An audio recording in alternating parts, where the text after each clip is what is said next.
오늘은 오전 6시에 일어나 샤워를 하고 짐을 꾸려 7시에 청평면 상천리 숙소를 나섰다. 오늘 걷기 코스는 가평읍에 있는 가평군청을 거쳐 청평면 3회리에 있는 숙소를 최종 목적지로 정했다.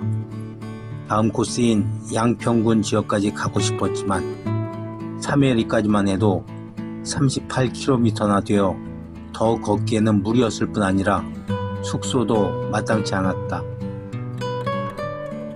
아침 일찍 출발하니 덥지 않고 구름도 태양을 가리고 있어 걷기에 나쁘지 않다. 청평에서 가평군청에 가기 위해서는 선택의 여지가 없이 46번 국도를 지나야 했던 기억이 있는 나는 46번 국도로 나가 가평읍을 향해 걷기 시작했다. 조금 걷다가 지도 앱을 보니 이 길이 아니라 옆으로 내려가서 걸으라고 안내한다. 과연 우측 아래를 내려다보니 멋진 길이 나 있다.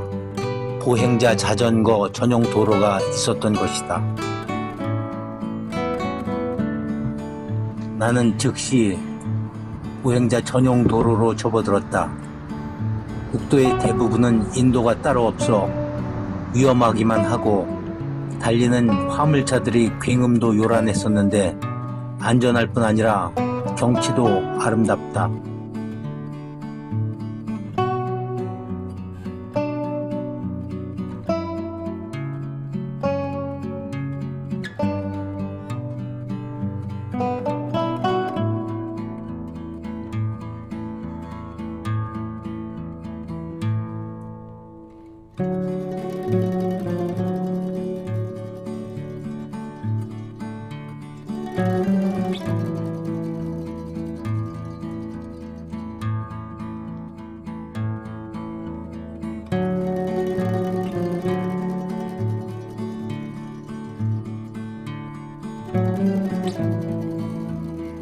오늘의 최종 목적지인 숙소를 향해 다시 돌아오는데 스마트폰의 지도 앱은 갈 때 갔던 길과 동일한 코스로 안내한다.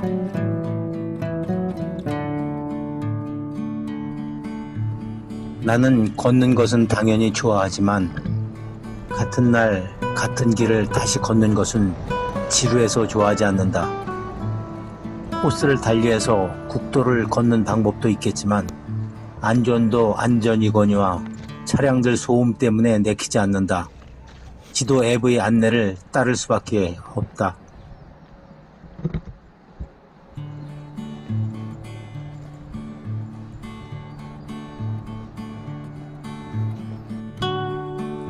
오늘 숙소는 어젯밤에 스마트폰으로 예약하고 오늘 아침부터 예약사항을 확인하려고 3번이나 숙소에 전화했는데 도무지 받지를 않는다.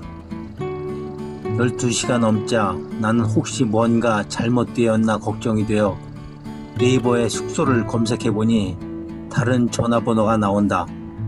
나는 즉시 통화를 시도했다. 그런데 황당한 대답이 들려온다. 예약자 명단에 내 이름이 없다는 것이다. 나는 순간 아차 하면서 머릿속에 떠오르는 게 있었다.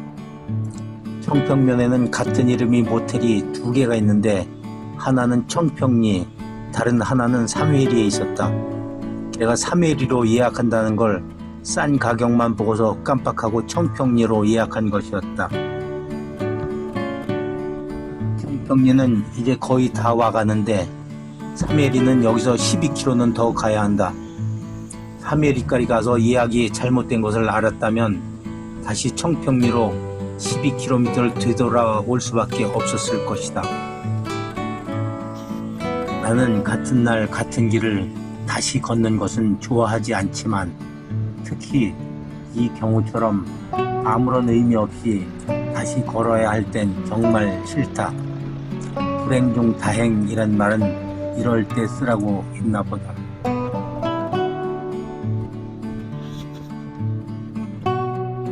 오늘은 여기 청평리 숙소에서 걷기를 마칠 수밖에 없다. 대신 오늘 덜 걷는 만큼 다음에 양평까지 가는 거리는 12km가 늘어나 총 40km 이상을 걸어야 하게 되었다. 또 다른 고민이 생겼다. 숙소 입실까지는 4시간이나 남아있어 시간을 때워야만 했다. 배가 고프니 우선 요기부터 해야겠다. 집밥이 생각나 청평리에서 백반을 주문해 맛있게 먹었다.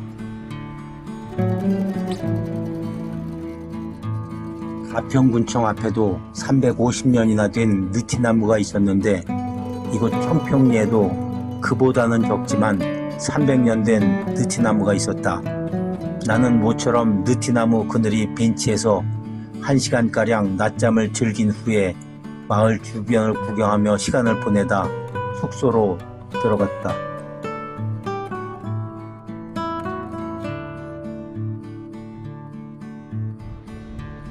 나는 내일부터 1박 2일간 부득이 철원에서 중마고우들 모임이 있어 다녀와야 하기 때문에 모레 저녁 이곳에서 자고 다음 날에나 도보 여행을 계속할 수 있다.